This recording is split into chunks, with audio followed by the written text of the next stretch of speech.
তারকাদের বিয়ে মানে হাজারো অতিথির ভিড়, জমকালো আয়োজন আর সামাজিক মাধ্যমে আলোচনার ঝড়। কিন্তু আপনি কি এমন এক সুপারস্টারের কথা জানেন যার বিয়েতে মাত্র 5 জন অতিথি ছিলেন?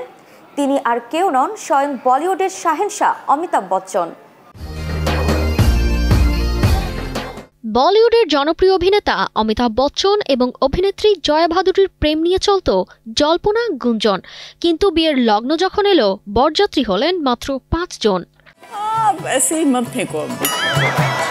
জয়া ভাদুরী প্রথমবার অমিতাভকে দেখেন ফিল্ম ইনস্টিটিউটে। হরিবংশ রায় বচ্চনের ছেলে হিসেবে জয়া মুগ্ধ হয়েছিলেন অমিতাভের প্রতি, কিন্তু অমিতাভ ছিলেন নির্বিকার। তবে পরে এক ম্যাগাজিনে জয়ার ছবি দেখে ভালো লাগার কেমিস্ট্রি কাজ করে অমিতাভের।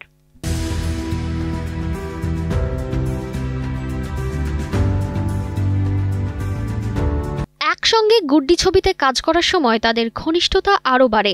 জঞ্জির ছবির শুটিংয়ের সুবাদে সম্পর্কের গভীরতা আরও বাড়ে। ছবিটি হিট হওয়ার পর দুজন একসঙ্গে লন্ডন যাওয়ার পরিকল্পনা করেন, কিন্তু হরিবংশ রায় বচ্চন ছেলে অমিতাভকে বলেন, জয়াকে সঙ্গে নিয়ে যেতে পারো, তবে শর্ত আছে, স্ত্রী করে নিয়ে যেতে হবে। এরপর অমিতাভ ও জয়াকে খুব দ্রুত বিয়ের সিদ্ধান্ত নিতে হয়। 1973 সালে হওয়া এই বিয়ের সিদ্ধান্তে জয়ার বাবা খুশি ছিলেন না। তাড়াহুড়ো করে বিয়ে করতে হওয়ায় এতে মাত্র 5 জন নিমন্ত্রিত ছিলেন। বর্তমানে অমিতাভ বচ্চন কৌন বানেগা করোড়পতি রিয়েলিটি শো নিয়ে ব্যস্ত আছেন। এছাড়া তাকে সামনে কল্কি 2 ছবিতে দেখা যাবে বলেও গুঞ্জন উঠেছে।